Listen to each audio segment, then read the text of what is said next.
Thank you for tuning into our seller interview series. Up today, we've got a 2-site affiliate business package for sale in the electronic cigarettes niche. Created in November 2012 and July 2013, respectively, this business makes $3,571 per month in net profit, and the listing number for the site is 43797. We do these interviews to give potential buyers more information about both the seller and the sites they're looking to purchase. We hope these insights are helpful for you in making a buying decision. We've got the seller with us today to go through the business and cover everything from niche selection to traffic and monetization. How are you doing today, Arthur? I'm doing really great. I'm glad to be here. Yes, thank you so much for coordinating with me getting this done today. I'm looking forward to our chat. Me too. Before we dive into the questions that I have for you today, I want to go ahead and run through a quick summary of the business. Again, the 2 sites were built in November of 2012 and July 2013, respectively. It has a monthly revenue of $3,601, expenses of $30 to make for a net profit of $3,571, which is built on a 10-month average. Included in the sale of this business are the domains, site content and files, email list, and Facebook and Twitter accounts for each site. Arthur, can you give us a little bit about your background in building and running online businesses? Yeah, sure. So obviously, the first site I built in 2012 is my first site, and it was my first website ever. And I never built a WordPress site before, so everything was new to me when I started the site. But since I always was into tech stuff, it didn't take too long for me to figure out everything. And in the process, I learned a lot about WordPress and SEO in the first few months. And after like 6 or 8 months, actually, I started to earn with this project. And a few months after I succeeded with my first site, I immediately created the second one to diversify the income. And second site ranked in like 6 to 8 months as well. How did you come up with the idea to start these 2 sites? When I first started my first site back in 2012, vaping was a fairly new trend. It was pretty popular already, but I had a feeling that it will get even bigger, right? So yeah, and as we can see, and another reason why I chose vaping niche was because I truly believe that vaping is the best alternative for smoking, at least for now. And I really felt like it's helping people in some way, like educating them about the topic, actually reviewing the best brands and so on. And also, a lot of my friends were able to kick the habit because I helped them. So I was really happy about that. So basically, it was when vaping and e-cigarettes started to appear, you thought, oh, well, this is probably something that's going to take off, so I want to jump in on this while it's still fresh. Yeah, totally, because when I started, it's just like a ciga-likes, but right now, if you look at the vaping market, there's a lot of new devices, which back then didn't even exist. So yeah, it was just a pretty fresh market by then. So the 2 sites are listed as affiliate sites. How do they primarily make money? Both sites are like really traditional affiliate sites. Like I have, like reviews, like top 10 or top 5 product pages. And obviously on these pages, I have like plenty of like call to action buttons. And if someone web shop from my site, I simply get a commission for each sale I bring in. And that's pretty much it. So yeah, it's a pretty standard affiliate stuff. Why are you selling the business? To be honest, there are like 2 reasons why I'm selling my sites. Obviously, the first one is because I'm looking to buy a house for myself. I need plenty of money for myself to do that. And then the second reason is, obviously this one isn't a major one, but I've been in a vaping niche for like almost like 5 years or something like that. Yeah, it's like 5 years. And it's a little bit exciting for me to get into new ventures and projects. So obviously extra time and extra cash I would get from the flip would be very useful for me. So basically, just to recap, you want to sell the business to be able to buy a house as well as to fund future projects of yours. Yeah, totally. What's rest from my flip, I would invest in the future projects. But the main reason is to get myself a like real estate property. So in talking about future projects that you will work on, is there anything that you've learned from building these sites that you will apply to future businesses? Yeah, obviously, like since these were my first projects, obviously what I learned is like the whole affiliate marketing thing, right? And this is obviously will go into like just in different niches. And then obviously the thing I learned from these sites, SEO from like zero, like I consider myself being pretty good right now at SEO. So that's something I will be able to use in the next future projects as well. Is there anything that didn't go well when you were building the sites? To be honest, I can't remember anything specific because I was like really paranoid because these sites were like for a long time these were like just my only sites, my only like money earners, so I didn't try to experiment with them because obviously if I experiment on them and something goes wrong, I just lose everything. So I just tried to do things like really really slowly and I was really cautious. So yeah, there's like I didn't experiment on them, so pretty much everything I did was a standard thing and pretty much everything worked. Yeah, it definitely makes sense. So, where is all of your traffic coming from? You mentioned SEO work. Oh yeah. Most of my traffic, like 93%, if I'm not mistaken, is coming from organic traffic from Google. And then I rank for plenty of keywords on first page. And I think that I have like, I'm not sure about that exactly, but I think that I have like 5 or 6 main money pages, which brings in the main, like the most of the traffic. So that's also something I really like about that, because I know there are some money sites just get all the traffic from like 1 or 2 pages, but I have like 5 or 6 main pages for the traffic. Yeah. Do you use a PBN? Yes, I use PBNs. With that said, can you describe what a PBN is for someone who's unfamiliar with it?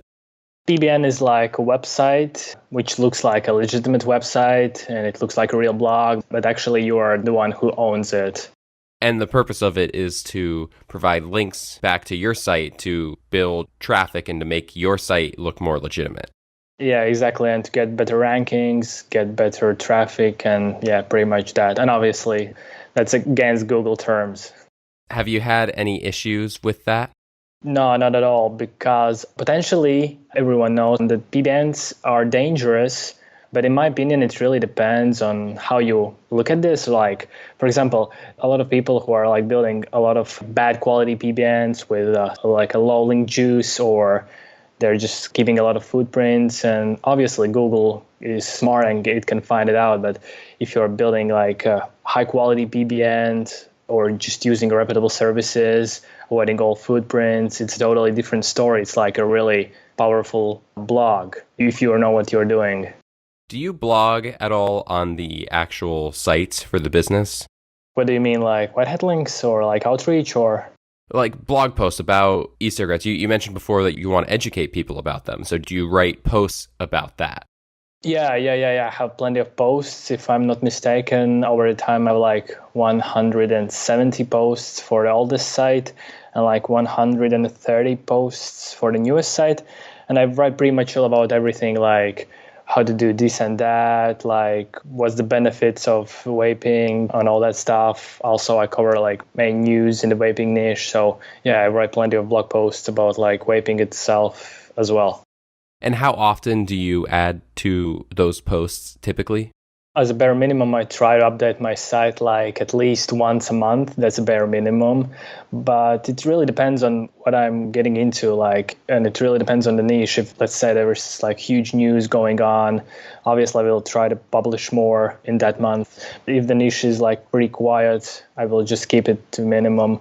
And then it also really depends if I'm trying to expand the site, a site like covering new products, I will try to publish more posts. But if it's just like maintaining them as they are right now, I will just publish the minimum 1 post a month.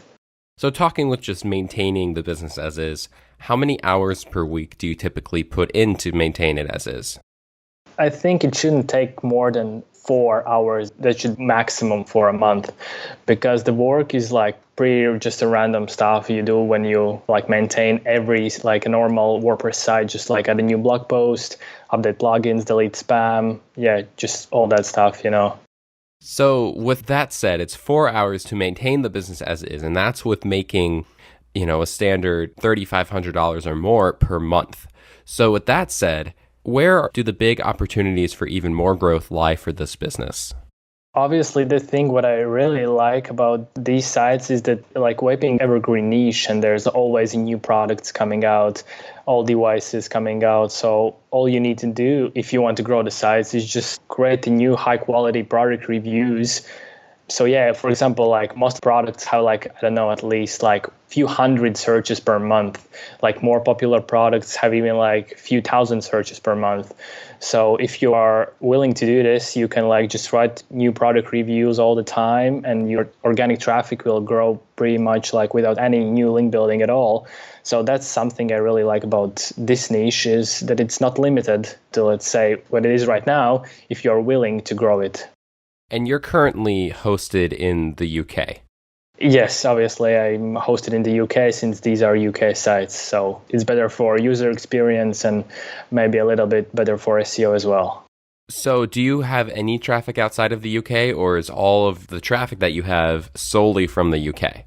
Not sure about this one. I think that there are a little traffic from US as well, but since all of my affiliate offers are from UK only, so I focus only on UK traffic. Do you think that if a new owner were to come in, was in the US, and were able to get on the US side of the Amazon Associate program, do you think that this is a opportunity for even more growth, that Americans search for these kinds of things? Maybe a little bit, but to be honest, I haven't seen many domain like call UK or UK domains ranking on Google.com. So I would try to focus more on just UK markets, to be honest. But yeah, that's it. Okay. Are there any big risks associated with the business that you feel a buyer should be aware of? Personally, I don't think that there are any big risks, but obviously I would mention potential risk at PBNs because I know many people are afraid of them. But as I mentioned previously, that it really depends how PBNs are built and where you get them. So I did my best, and I think that my PBNs are pretty good, and obviously sites are like doing pretty great for like 5 years, so it's something. But yeah, I would mention that obviously PBNs are potential risk. Yeah.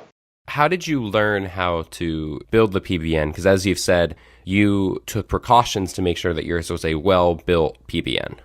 I spent a lot of time on several forums, but then actually I found some Facebook groups which are really, really good and they are not too big. So information there is like really, really good. And then I just learned for a while. To be honest, I ranked my both sites at the beginning for like, I don't know, like for the first 2 years or so, they ranked just purely on like on page and just regular SEO, which wouldn't be called like a PBNs. But after that, obviously, the niche got a little bit more competitive. So I felt that I need extra links. And then I learned for like, I don't know, for a year or more. And I just read about like PBNs for a while, follow the biggest guys in the industry and just figure it out how it works after a lot of time. If you look on the listing site for the business on Empire Flippers, one of the last things it says in the description at the top is, in February of 2017, the seller partnered up with a well-known SEO expert and switched the clicky tracking code to the expert's account. Can you detail what exactly that means and why did you do it? Yeah, for sure. So I partnered up with a well-known guy because I thought that it's going to be a win-win opportunity for both us, which actually it was. So the rules are pretty simple, that he will handle all SEO and we're going to split everything in 50-50 after, yeah, so that's what it is. So, and after that, obviously, because it was easier for him, I just switched the clicky to his account. So he has all the data himself, so he can analyze it and do things accordingly. So, yeah. And since that change happened, have you seen big growth in your page views and revenue? Yeah, pretty much. I think traffic was like tripled at least, and revenue was doubled approximately. I partnered up with him in February, March, somewhere around that time. And if you look at clicky data and page views, you can see that growth in both revenue and traffic was pretty significant. We've talked a little bit about how much work you're putting into the business, and you've said that it's no more, it's around 4 hours a week. What exactly do you do during those 4 hours? It also depends on two modes. I have personally, I call them two modes, like if you're like just maintaining or expanding. If I maintain, I simply publish just a monthly post, blog post, update the site itself, like plugins, delete spam, all that stuff. If I try to expand, obviously I just look for newest trends in the vaping niche, like the newest products, and then obviously I just order content for that. So that's pretty much it. Would you commit to a non-compete? Yeah, for sure. I had no problem with that. And how much support are you willing to offer buyers? I'm willing to offer obviously an email support, and also I'm open to like 1 or 2 Skype calls if necessary. And to be honest, personally, I prefer written communication if possible because it keeps a record of information that cannot be forgotten. And in my opinion, it's better for both sides, but I'm pretty open to both Skype and email as well. Obviously, what we're looking for is that someone comes along and offers you a 100% cash offer of what we're looking for the business. But if it didn't happen, would you be open to negotiations about other payment deals, like, for instance, an earnout? Yeah, obviously, it would be awesome to get a whole payment right away, right? But I'm open to that option as well. We will just discuss this with a buyer, obviously, yeah. So you're open to negotiate. Obviously, it's going to depend on the deal, but you're willing to hear those offers? Yeah, totally. No problem. Awesome. I have one final question for you, Arthur. Before we get to that, I want to run through that quick summary of the business again. Sure. Oh, wait. No, we're not there yet. One thing I wanted to talk about that just slipped my mind. So we have the email list and the social media accounts. So the email list has about 1,000 subscribers to that list. Yes. First, how did you generate that list? And secondly, what have you done with it in terms of email marketing? To be honest, I generated that list a few years ago. I just started the site, they got the traffic, and I just started to generate the list. I had like a small pop-up on my site saying like, if you want to subscribe for e-sig news or something like that, then you just leave your email. And over time, I had like, I think approximately around 1,000 emails, but I actually never emailed them. I never did anything with them. And about Facebook accounts and Twitter, I just created just a default account for my websites. And then with one site, the oldest one from 2012, actually, I had a chance back then to run some Facebook ads. And actually, I get some likes and post shares and all that stuff from Facebook ads. So yeah, and I simply post like, if I publish a new blog post on my site, I simply just publish them on my social media, but that's pretty much it. I don't have any like special social media or email marketing going on. So if someone were to come in with that email marketing and the social media marketing background, that could be another big opportunity for even more growth for the business if that was something that they were really experienced in. Yeah, probably, because all I just did was just like pure organic search and SEO. That's just my stuff. I never actually tried like email or social. Yeah, and as we've discussed, the business has a strong background with the organic searches, with the SEO work and things like that. So that foundation is still there. So if someone comes in with the email marketing background and the Facebook marketing background and the Twitter, that can just elevate the business to even new heights. Yeah, totally. Now I have one final question for you, and I'm going to run through the quick summary of the business before. Sure. The businesses were built in November of 2012 and July of 2013, has a monthly revenue of $3,601, expenses of $30 to make for a net profit of $3,571, which is built on a 10-month average. Included in the sale of this business are the domains, site content and files, email lists with about 1,000 subscribers, and the Facebook pages and Twitter account for each site. Arthur, before I let you go, what is your best 30-second pitch on why someone should purchase this business? Personally, I think that the main reason why someone should buy my website is that vaping is becoming more and more popular and the demand is increasing rapidly. So there are a lot of opportunities to expand, especially great for someone who is looking for a business that you can grow without a lot of investment. It definitely sounds like something that has a good foundation. It's in a growing niche, and so that just makes for even more opportunities. Yeah, totally. Well, Arthur, thank you so much for being on here with me today. I really enjoyed our chat. Me too. Thank you too. If you're watching this on YouTube, subscribe to our channel. And if you want more information, the link will be below the video that will take you to this marketplace listing. If you're watching this on the listing site and want more information, become a depositor today. All you have to do is click the button, make a deposit, and you'll be given everything you need to review this business. Have a great day.